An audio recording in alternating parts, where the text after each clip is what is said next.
I come from Zimbabwe. I came to the United States as an immigrant. I came at the age of 19 with nothing but a suitcase full of clothes and the clothes on my back.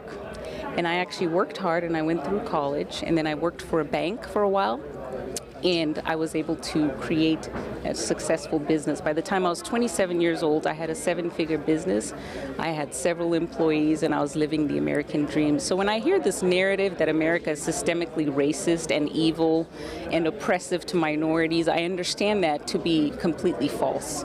So so that's what inspired me to write the book, because I'm starting to hear this narrative from the left. It is something that was in the dark corners of far-left Twitter and the dark corners of far-left universities, but it has been thrust into the mainstream, particularly after the George Floyd incident. And it was right then, when that happened, when I started seeing my family and my friends starting to parrot this very narrative, including my own pastor, who is now putting Black Lives Matter decals on the church windows. It really grieved my spirit to see people adopting this ideology, and I know it to be completely false. And as somebody who pays attention to politics, I know that Black Lives Matter is an organization that is a self-proclaimed Marxist organization. They're anti-family. They're an organization that does nothing for Black people. They're an organization that basically fundraises for the far left. But they peddle themselves as a civil rights movement. And I think that's the message that they put out there, and Americans are falling for it. So I wanted to write a book that would educate people so that they understand that this narrative that is coming from the left, it's not designed to help Black people. It is designed to racially divide America and conquer it from within. It is a Marxist ideology, and it is designed to tear America and rip the country apart racially. Now, Marxism, cultural Marxism, socialism, communism, it comes in many different forms. Yes, it and does. Marxism has many different heads. Can you draw the contrast? I heard you speaking, and you had said that coming from Zimbabwe, you were able to see communist and socialist elements at work there, and you can also see them at work here. Can you draw that contrast? Yeah, absolutely. So coming from Zimbabwe, we had some cultural Marxism that came into the country as well, because we also have two races in Zimbabwe. We have white people and we also have Black people. And during the time that we had a land redistribution form, and we had a president that was creating division between the white farmers and the indigenous Africans during that time.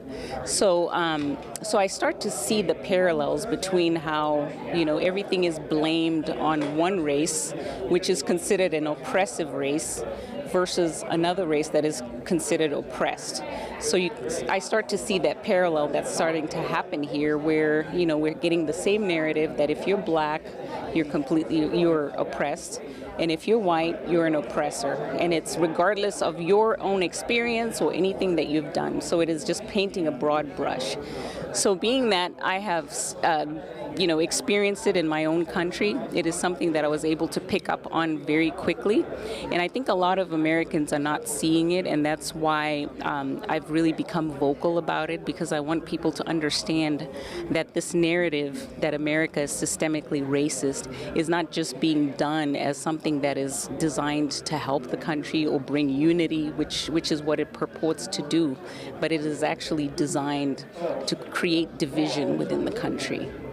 Communism or Marxism is a complicated and sometimes hard to understand concept. So a lot of people don't even realize, if you don't understand the concept, you can't recognize it. Yes. So I think, does your book try to educate people and let them see those things? Yeah, absolutely. So in the book, I actually talk about how socialism and Marxism comes in different forms, as you mentioned. And one of the things I talk about is, the economic side of the cultural Marxism as well. Seizure of property, private property, is something that happened in Zimbabwe, and the result of that was devastating for the country, because commercial farms were completely seized by the government from private owners, and that's what was driving the economics in Zimbabwe. So when you seize those properties from private owners and the government seizes them, we saw a complete drop in production, which was actually bringing in the money that was creating the countries and driving the country's economy. With that, the jobs went as well, and Zimbabwe just was completely devastated economically. Jobs, I think unemployment went to 80%. We had the worst inflation in history, worse than Germany in Weimar Republic. At the height of it, we were printing $100 trillion notes, and that could just buy you maybe a bag of groceries at the grocery store.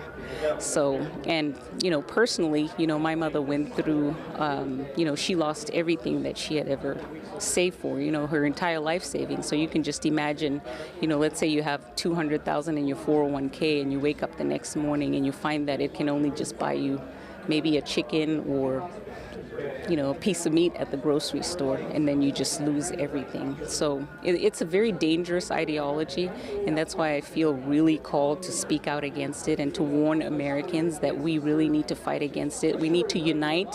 We don't need to, fall into this fall into the division, fall into the trap that they're trying to set for us, is to divide us on race, divide us on gender, divide us on sexual orientation, and all these things. And you can see it happening, and it's designed to just create balkanization within the country, destabilization, and then eventually conquering it for Marxism. Is it fair to say that one's destiny is largely predetermined by one's skin color or their country, or not? Well, definitely not your skin color, but if you are born in America, you're a privileged person right away, no matter what color you are. And I think that's kind of something that Americans don't understand, and I wish more Americans would travel around the world so they can get a different perspective, because when you come to other countries, like in Africa, where I'm from, and you see how other people live, and then you see how Americans live. The poorest American, is very wealthy around the world. They have a very high standard of living, but I think most Americans don't understand that. So I think it would be good if people would travel the world. Well, I don't know now with COVID, but so they can get a little bit of exposure and really appreciate that America is truly the land of opportunity. It is a place where you can come, like I did, with nothing, and actually work your way out of a low class into a higher class. Whereas in other countries, for example, in Zimbabwe or a lot of countries, in fact, the class system is very rigid, and it's very hard to move from one class system to another. There are not very many ladders of opportunities from one class to another. So, what would your message be to the people of color in America who may not be too clear on some of the principles and concepts that you've talked about? My message to the African American community is I want them to understand that this narrative is designed to destroy the black community as well. So not only is it destroying the country, it is also destroying the black community, because if you are told that you're oppressed and you can never amount to anything because there's somebody holding you back, then you're not even going to try. It's going to become a mindset. It's going to affect the choices that you make, and then it's going to become a self-fulfilling prophecy. So this narrative is not only dangerous to the country, but it's dangerous to the African American community, because I want the African American community to know that no matter what color you are, you're able to do anything in this country.